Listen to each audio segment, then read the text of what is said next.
वंदे मातरम को लेकर जमीयत उलेमाए हिंद के अध्यक्ष मौलाना अरशद मदनी की प्रतिक्रिया सामने आई। मदनी के मुताबिक वंदे मातरम पढ़ने या गाने पर आपत्ति नहीं है, लेकिन मुसलमान सिर्फ एक अल्लाह की इबादत करता है और मुसलमान अपनी इबादत में अल्लाह के सिवा किसी दूसरे को शामिल नहीं कर सकता।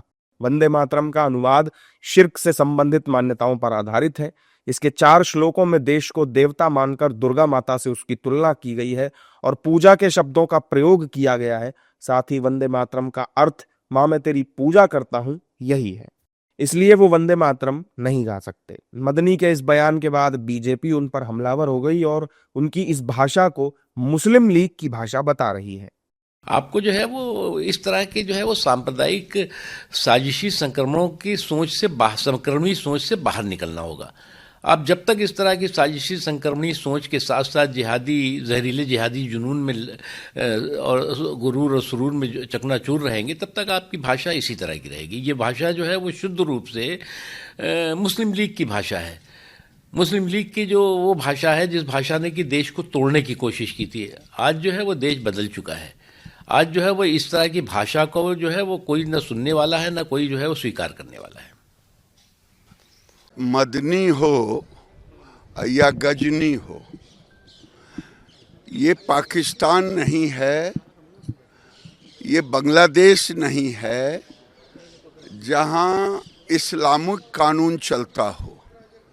ये भारत है और भारत में संविधान से ही मजनी हो या गजनी हो चलना पड़ेगा।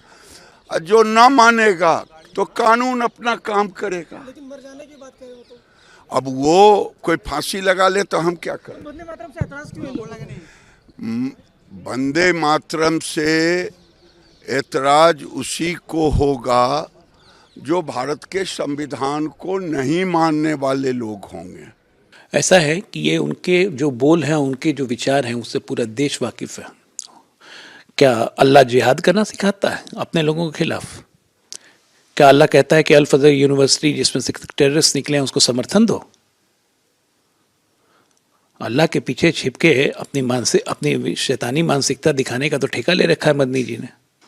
वंदे मातरम नहीं बोलेंगे। मदनी के मुताबिक वतन से प्रेम करना एक अलग बात है और उसकी पूजा करना अलग बात है।